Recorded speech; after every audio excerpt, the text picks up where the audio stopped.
Cue fake podcast music. La la la la la la. Hello and welcome to Michigan and Other Mayhem, the show about Michigan, murder, mysteries, histories, and other random mayhem from around the world. Your hosts are Allie and Jen. What do you have today, Jen?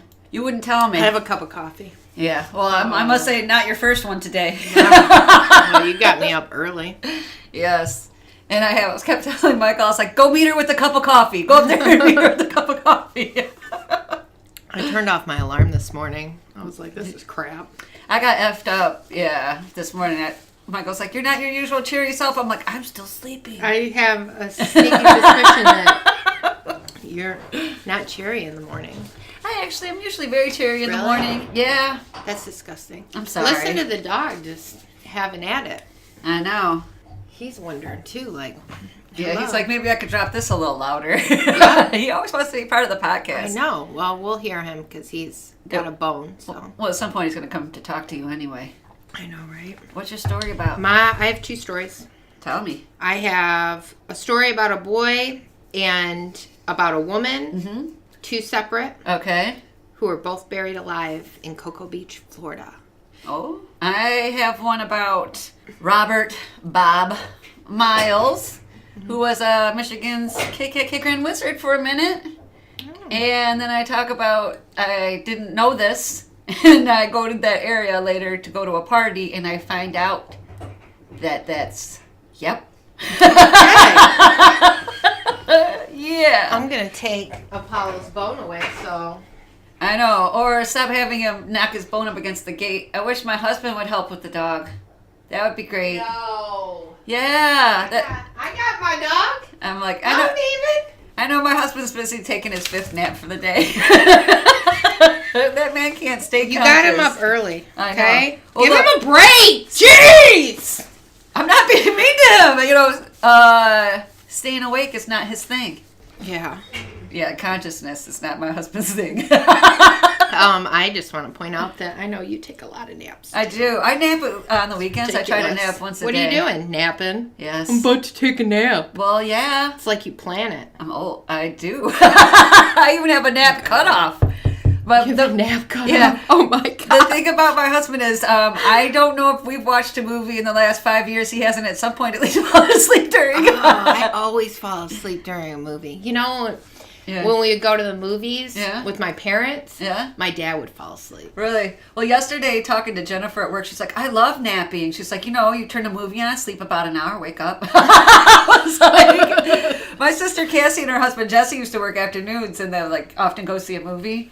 And Cassie, for a while, was falling asleep at every movie. And then one day, Jesse fell asleep too, watching The Lord of the Rings. They fell asleep in the beginning of the movie. Wake up at the end. I've never watched it. I always fall asleep. Yeah, they both fell asleep in the movie theater. And finally, Jesse's like, we just spent $20 to sleep through a movie. But they have nice recliners now. They're reclines, and they're all extra wide. Yeah, that's true. They do have nice seats nowadays. Yeah, so. Cup holders too.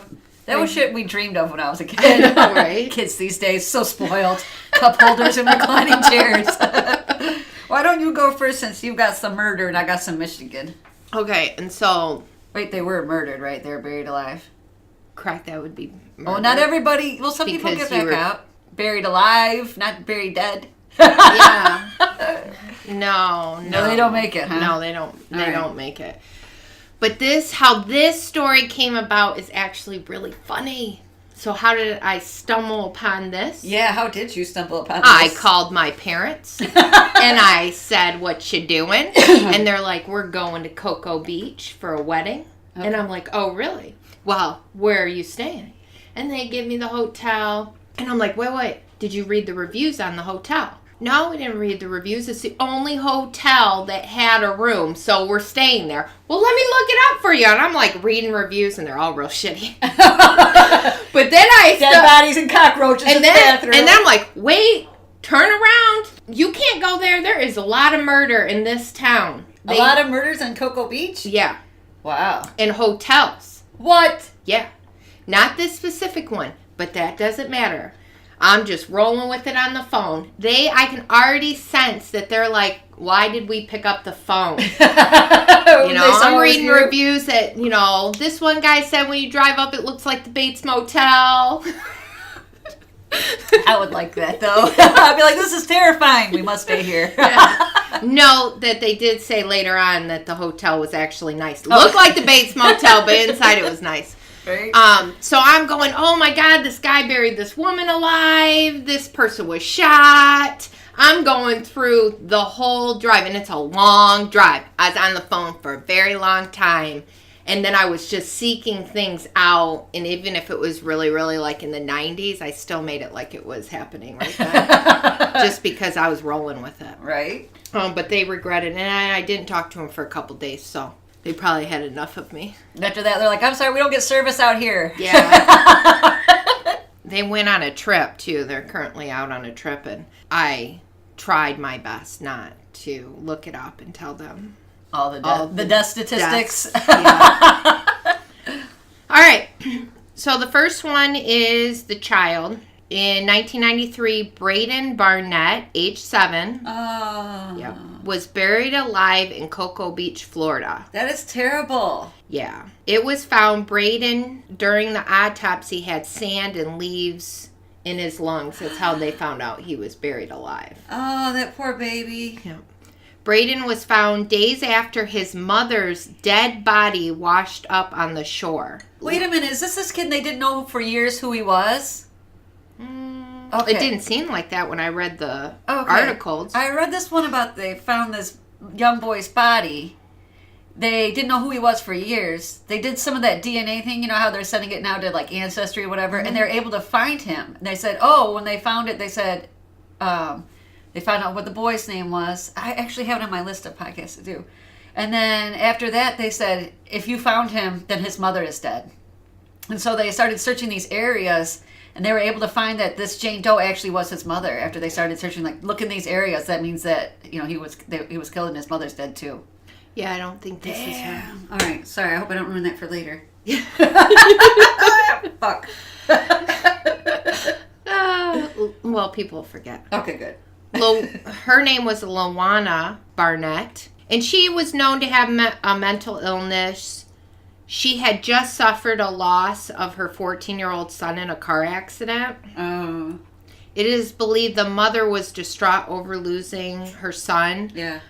And with her mental illness, it just pushed her over the edge. She killed Braden and then took her own life. Oh, that's so sad. Yeah, that was sad. And fast forward in 2010, Darice, D-A-R-I-C-E, sure. Darice Knowles, age 22, was found buried alive in Cocoa Beach. No way. Yeah. Wait, where was the boy's body found? Cocoa Beach. Oh, both were found in Cocoa Beach. Oh, shit. Sorry. Yeah. Okay, you're right. Sorry. This is why you don't go to Cocoa Beach. Well, if you do, go heads up. Yeah. Christopher Pratt admitted to killing Darice. That's her ex-boyfriend. Yeah, but it's not the husband. Mm-hmm. It's the ex-husband or boyfriend. Yeah. He had told Darice that he and another person, Valtice, V-A-H-L-T-I-E-C-E, Kirkman, killed a man, Willie Parker, when they were robbing him. Okay. When Pratt witnessed Darice speaking to the police officer. So Pratt witnessed Darice talking to a police officer. Yeah. He sees her talking to a cop and probably assumes. Yep. And he went back and told Kirkman, who supposedly forced Pratt to tie Darice up, dig a hole, and bury her alive. What? Yeah. So they just saw her talking to a cop. They didn't even hear about what. They just assume it's them. Correct. And decide to kill her. Yeah. Jeez. Don't worry. You're going to be shocked. Okay. So he told the courts he had poured concrete mix on top of her, put dirt on her. Holy shit. So this is not just digging a hole, putting a body in. Crap. For a plea deal of 20 years. Okay. Pratt went and testified against Kirkman. Okay. And showed them where Darice's body was. Okay. The police confirmed that Darice never informed the police about the murder. She was dating the police officer. What? Mm-hmm. I bet you he lied to get his ex killed. Isn't that crazy? That's fucked up. Yeah, that's messed up. Oh my God, that's terrible. Yeah. And it shows how paranoid you can get. You kill somebody, you tell somebody, and now you're paranoid. Yes, and we know how serial killers like to tell people. Yeah. Kirkman The other gentleman was sentenced to life in prison for shooting Willie Parker. Yeah. And the murder of Doris. Dang. And that happened, 6 years. So I was thinking about how you talked about speedy trial. This happened in 2010. Yeah. And in 2016, Kirkman is sentenced. So he's in jail this whole time going through all his trial things? Yeah, and he was sentenced to death for Doris's. Yeah. Oh, dang. Yeah, 6 years. Yeah. So that can be, you could do different appeals and stuff. So since then, a couple people have mentioned the speedy trial things and the reasons why. I think it's just as... Well, I still want, how did Enoch get away with it? That's what I want to know. That's the thing that bothers me to this day. Yeah. So I did mine on Bob Miles, and that's because we have a follower named Veronica, and she responded on our website to our show notes on Leslie Allen Williams. I love people that visit our site and send us a comment. Yes, and she reminded me of Bob Miles, and I was like, thank you, Veronica, because I'm like, I have a personal story to go with that. Mm-hmm. So, who is Bob Miles? Bob Miles, he was born January 28th, 1925 in New York. And he did grow up to be the Grand Dragon of the Michigan Ku Klux Klan. Man, you really can find him. Yes. So the FBI described him as a white supremacist with ties to Nazism. And he also later became a religious leader. So check this out. So Bob Miles joined the Free French Forces in 1940 after lying about his age. And when the U.S. joined World War II in 1941, Bob joins the Navy. And after the war, he continued to fight in the Philippines against communist guerrillas. And Bob was captured and held prisoner until he was repatriated by U.S. officials. All right? Sounds a little bit of time at war and some time as a prisoner. Okay. Now, Bob then comes back to the States. He was then an insurance executive, and he was working between New York and Michigan. And that was from 1947 to 1969. During that time, he was working with Eastern European guerrillas, so he's really into guerrilla work. And when I say guerrilla, I don't mean like the hairy chest pounding. I mean gorilla as in Guerilla, as in shoot you in the face. I'm a gorilla. Okay. So that work is connected to the explosion of his New York home in 1953. Okay. So yeah, he's working with these guerrillas. His home blows up, and he's like, I think I'll move to Michigan for permanent. And I put on here a couple times. Who would think of that? Yeah. Let's just move to Michigan. Yeah, well, often it says he lived in Howell, and then sometimes it says he just lived in Cohoctic Township, so I just put both on there, but I'm going to say Howell. Okay. So, April 3rd, 1971, a white Willow Run High School principal named R. Riley Brownlee was targeted by Bob Miles and 4 of his Ku Klux Klan members. So Brownlee was lobbling. The English is so hard. Brownlee was lobbying to formally recognize the life and work of Martin Luther King Jr. at a school board meeting in Ypsilanti. Okay. And Bob Miles and 4 fellow KKK members disagreed with Principal Brownlee's work. Right? They don't want MLK recognized. So on the night of the 3rd, as Brownlee drove home to Plymouth, a car blocked a bridge ahead of him, forcing him to stop. And a second car blocked the road behind him, keeping him from backing up. And 5 men in white supremacist robes, one of them being Bob, then put a gun to Brownlee's head and forced him out of the car. The men forced him to the ground and then covered Principal Brownlee with 5 gallons of hot tar from his shoulders to his feet, and then covered him in chicken feathers, holding him captive there for like 2 hours. Now, it doesn't say what they were doing with him for those 2 hours, but I'm going to assume they were not playing patty cake or hugging each other. Yeah. I'm going to assume those things. So after the attack, Principal Brownlee drove back to the high school for help. And what the heck? He went through all that and got in his car and drove off? Drove back to the school for help. And Holy a student moly. took a picture of him, which we will link to in our show notes. And you can see that he's covered in tar. So Brownlee returned to work at school the next day. Man, He wanted he's to a show beast. he wanted to show he was not scared off. Now later on he does lose his job at Ypsilanti School, but he goes to Ann Arbor schools and just kills it from then on. So before we get to the legal ramifications of tarring and feathering another human being, let me tell you what else Bob did. Okay. So on the night of August 30th, 1971, so he did that in April, right? April 3rd, 1971. By August 30th, 1971, 10 buses in the Pontiac school system were blown up with dynamite. There was property damage, but no person was killed or injured. And it was considered to be in protest of racial integration busing. And 6 Klansmen were arrested. Yep, grabbed right by their wrists. There were 6 Klansmen who were arrested in connection to the bombing, including Robert Miles. He was found guilty of conspiring to interfere with force, and after waiving a jury trial, 5 of the 6 men were freed on a $10,000 bond before sentencing. But I was just like, yeah, the KKK must have some money. Yeah. So most of the information regarding the bombing came from an informant who had been paid to infiltrate the white supremacist movement in Michigan. And the mole was named Jerome Lowinger, and he testified that the convicted men were part of a militant wing of the Klan called the Rangers. And according to Jerome, the bombing was deliberated for weeks before they took action, and that he was in on the plan.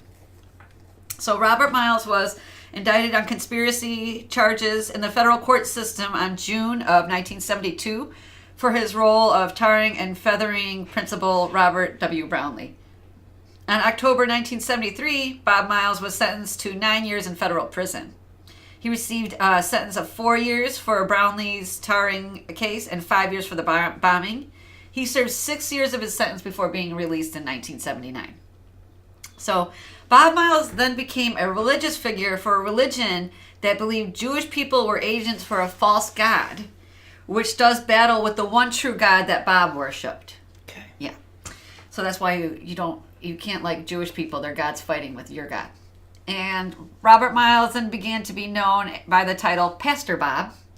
And Bob Miles, I mean, they're always pastors and prophets, right? I know, right? Bob Miles' church, named the Mountain Church, was founded on his property in Howell, which was a 37-acre farm. And Bob held many religious and racial meetings on his large property. This caused the Howell/Livingston County to earn the unfortunate nickname of the KKK capital of Michigan. So on the Miles property, FBI charged that Bob and his followers would discuss overthrowing the government. So Mr. Miles was a productive writer for 20 years of a newsletter called From the Mountain. And in his prolific writing that led to more legal trouble for Bob. So Bob and 13 other white supremacists were indicted for a seditious conspiracy in a plot to overthrow the government in 1987. So trying to throw the U.S. government over. All were acquitted in charges in 1988 after Bob claimed his writings were an exaggeration and that the intentions of his writing were to amuse and educate. So he's like, I'm not inciting a revolt. I'm just trying to amuse and educate people. Okay. Yeah. So From the Mountain was published until 1989. His high-volume writings caused Bob to be considered a spokesman for the white supremacist movement. So Bob Miles died August 16th, 1992. Now, his family kept it real tight to the chest about what it was that he died of. So it could either be complications from a stroke or heart complications. Because I guess he had a stroke, but he also had like a few heart attacks as well. Okay. So Allie, went to a party in the Howell/Pinckney area in 1994. Okay. It was a Halloween costume party, and my friends and I went to support our friends who played in a garage band. Everybody was in a garage band in the 90s, okay? Right. And the garage was on the edge of the property with this large bonfire that was farther into the property by the house. And we parked by the barn, and we're not even up to the garage when my roommate and I, start to shock whisper to each other. You know what I'm talking about, where you're like whispering out the edge of your mouth?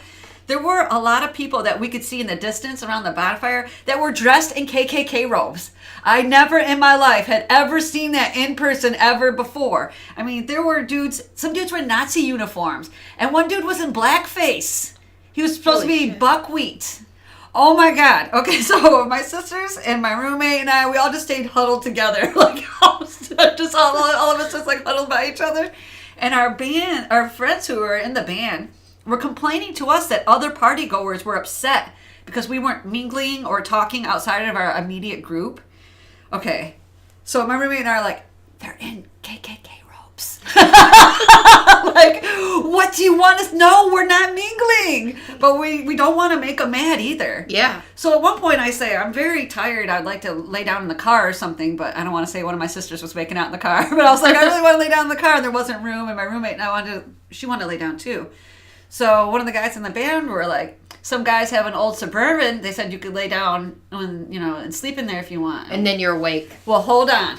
So my roommate and I both lay down as a Suburban. You know, got the You big actually sheet. get in the we, car? Well, we don't want to make them mad, so we realized Oh my we have God. to leave the. We have to leave these. We don't want to make them mad. We don't want to make the natives mad. So we do leave the garage and we go to sleep in the. Well, we lay down in the Suburban, and we're not even there for 5 minutes when all of a sudden the door opens and two guys get in the front. The blackface dude and one of the guys in the Nazi uniforms, and I was like, "What's up?" And he's like, "Well, this is my truck, and I was going to take a nap too."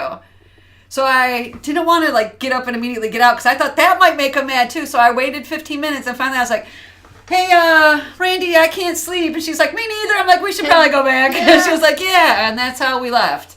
But Oh it my was, God. yeah, they were like, "You guys should no, I don't want to mingle." So I did read this article that was written in the Livingston Post that was talking about Robert Miles and how his name ruined the legacy of Livingston County. And that he had been dead for 25 years. This was written August 2017. But people still associate the culture with the area. And the article concluded that the Southern Poverty Law Center, which does track white supremacist movements, confirmed that there is not an active KKK faction in Michigan. Which I'm going to say you're right. Maybe there's not. But there's still some racist people there. Now, mind you, that was 1994. Mm-hmm. But do you think that those people suddenly changed their ideas? I don't think so. No. So I was like, I don't want to give Howell a bad rap if they're trying to change it around. So I do have a link to the article that says that there's not KKK in Howell. But there are some people with some robes and some Nazi memorabilia, and they dress up in blackface. And it was just like it was one of the scarier parties. But they're like, they're complaining you guys aren't mingling. We're like, what do you want us to mingle with? I'd be like, I'm going to take the car, and I'll come pick you up when you're done. Oh, it was terrifying. Yeah, but we're just laying there, and the guys came in, and we're just like, Well, my question now we're is, trapped in a car with two strange dudes. Well, and I think it's interesting that your friends in the band didn't think anything of it. Well, honestly, that didn't even dawn on me till later. Well, then I was just like, what's the problem? We're getting in trouble for not mingling. Fuck them. Fuck them, I'm not mingling. You can't mingle. You need to be there for the band. Yeah, well, I got to be able to keep my eyes open at all time in case they try to approach me. I don't want that shit. So you guys have been listening to Michigan and Other Mayhem with Allie and Jen. Connect with us at michiganandothermayhem.com to join the conversation. Listen to the podcast, access show notes, find site links, correct us when necessary. Rate and subscribe to our podcast on iTunes, Google Play, Anchor, Podbean, and YouTube. Bye-bye now.